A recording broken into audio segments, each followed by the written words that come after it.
one who can save it!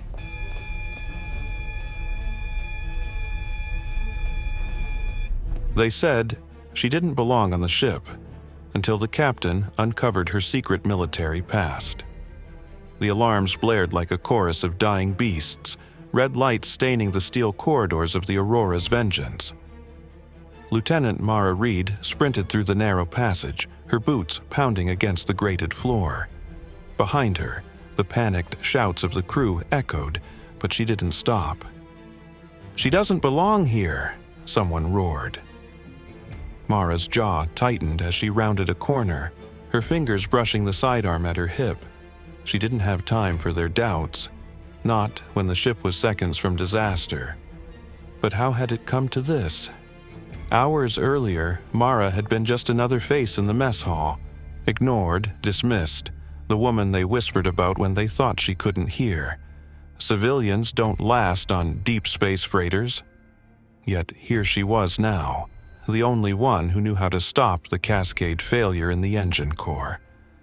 And the captain? He was about to learn exactly why she belonged. Mara had boarded the Aurora's Vengeance under a fake ID, a forged employment record, and a prayer. The crew, hardened spacers who'd spent years in the black, saw only a quiet woman with no combat experience, no technical certifications, no reason to be there. She didn't correct them, because the truth was buried under layers of classified files and a discharge she never wanted. The first explosion rocked the ship at 0300 hours. Mara was already awake. Old instincts never slept. She felt the tremor before the alarm sounded, recognized the metallic groan of buckling bulkheads. By the time the crew stumbled from their bunks, she was halfway to engineering. Chief Engineer Vasquez nearly collided with her in the corridor. "What the hell are you—" "Coolant leak," Mara cut in, already moving. "Secondary ignition in the manifold. You've got 3 minutes before this ship cracks in half." Vasquez stared. "How do you—" But she was already gone. The engine room was chaos. Warning lights flashed, steam hissed from fractured pipes, and 2 junior techs were frozen in panic. Mara didn't hesitate. She wrenched open an access panel, fingers flying over fried circuits. "Reroute auxiliary power to the dampeners," she barked. One of the techs gaped. "Who put you in charge? Do it!" The ship shuddered again, then footsteps, heavy, deliberate. Captain Rourke filled the doorway, his gaze locked on Mara. "You're not crew!" She didn't look up. I'm the only one who can save it." Rourke grabbed her arm, yanking her around.